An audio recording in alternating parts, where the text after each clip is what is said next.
और इस बीच आज की दूसरी अहम खबर, दिल्ली में आज शाम 5 बजे बीजेपी संसदीय बोर्ड की बैठक होने वाली है और इस बैठक में नरेंद्र मोदी को प्रधानमंत्री पद का उम्मीदवार बनाए जाने पर चर्चा होगी। और ऐसी अटकलें हैं कि इस बैठक के बाद ही मोदी की उम्मीदवारी का ऐलान भी किया जा सकता है। मोदी के पीएम कैंडिडेट बनने का स्वागत शिवसेना ने किया है, ये जानकारी मिल रही है। और ये जानकारी इस लिहाज से पुख्ता हो गई है कि नरेंद्र मोदी ने उद्धव ठाकरे को बीती रात फोन किया था, दोनों के बीच बातचीत हुई है और उद्धव ठाकरे ने बधाई दी है नरेंद्र मोदी को। आडवाणी से मिलेंगी सुषमा स्वराज, ये जानकारी मिल रही है। ये वो खेमा है जो लगातार आडवाणी के साथ नजर आ रहा है और मोदी के खिलाफ। मोदी के पीएम कैंडिडेट बनने का शिवसेना स्वागत कर रही है तो एक पड़ाव और बीजेपी आगे बढ़ गई है सपोर्ट के मामले में।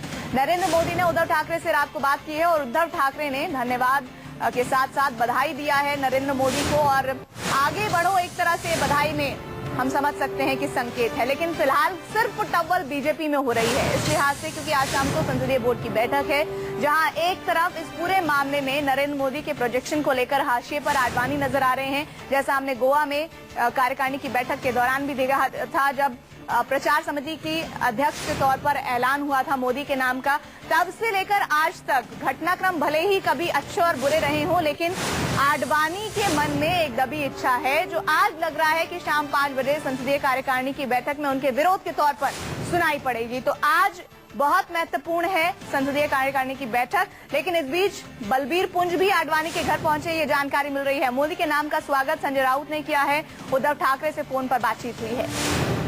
अमित कुमार संवाददाता हमारे साथ जुड़ रहे हैं। अमित, तमाम जो घटनाक्रम बीजेपी में इस वक्त हो रहा है, अपडेट्स दीजिए, इस वक्त क्या अपडेट्स आ रहे हैं?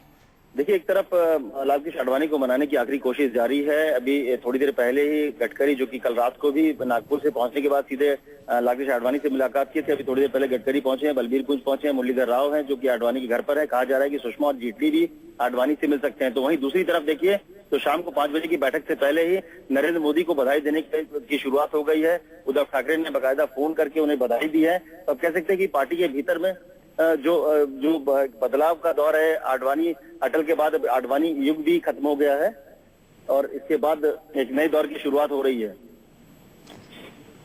हमें जैसा बता रहे हैं कि एक नए दौर की शुरुआत हो रही है, लेकिन क्या आडवाणी आज संसदीय बोर्ड की बैठक में इस नए दौर की शुरुआत को इतने आसानी से होने देंगे?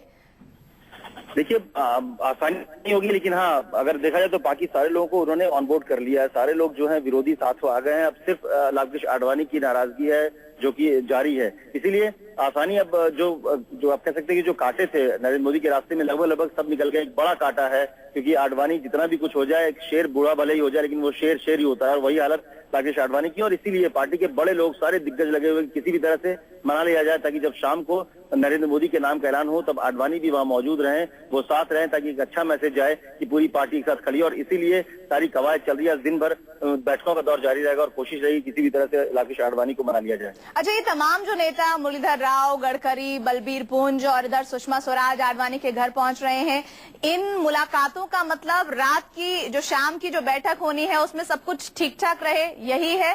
लेकिन क्या आपको लगता है कि आडवाणी इनकी मुलाकात से प्रभावित होंगे? देखिए, एक चीज तो क्लियर है कि आडवाणी के लिए ये आखिरी दाव है। आडवाणी के लिए खोने के लिए कुछ भी नहीं है, क्योंकि उनके लिए आखिरी लड़ाई है। अगर वहां पर वो चूक गए तो इसके बाद उनके आगे के रास्ते बंद हो जाते हैं, और इसीलिए उनकी जो नाराजगी है, उनका जो विरोध है, वो लगातार बढ़ता ही जा रहा है, घटने का नाम नहीं ले रहा है। जहां तक दूसरे लोग थे, सुषमा हो या जोशी हो, सबके पास कुछ ना कुछ रास्ते बचे थे, उनके पास आगे कैरियर था, इसलिए उन्होंने अपने विरोध को थोड़ा सा कंट्रोल कर लिया। जहां तक पार्टी की बात करें, जैसे ये तय होता है, इसके अलावा शहनवाज हुसैन का ट्वीट आना शुरू होता है कि आज बड़े डिसीजन का फ्राइडे का दिन है। इसके अलावा ये भी कहा जा रहा है कि पार्टी में लगभग एक तरह से तय हो गई है, अलग अलग प्रदेशों में जो पार्टी कार्यालयों में जश्न की पूरी तैयारी हो गई है। लेकिन ये भी है कि नरेंद्र मोदी के दिल्ली आने पर सस्पेंस बरकरार है। हालांकि उनके दफ्तर से ये बार बार कहा जा रहा है कि मोदी शाम को कई कार्यक्रम है जिसकी वजह से शायद वो ना आए, लेकिन अब देखना होगा कि मोदी कितने बजे आते हैं, क्योंकि बिना मोदी के दिल्ली में रहे और जब इतना बड़ा ऐलान हो और मोदी ना रहे, ये बड़ा अटपटा सा लग रहा है। इसलिए उनको आना है, लेकिन फिलहाल उसको लेकर असमंजस बनाने की कोशिश की जा रही है। अमित, लगातार ये जो पल पल बीजेपी के भीतर घटनाक्रम बदल रहा है, आप इस पर निगाह बनाए रखें।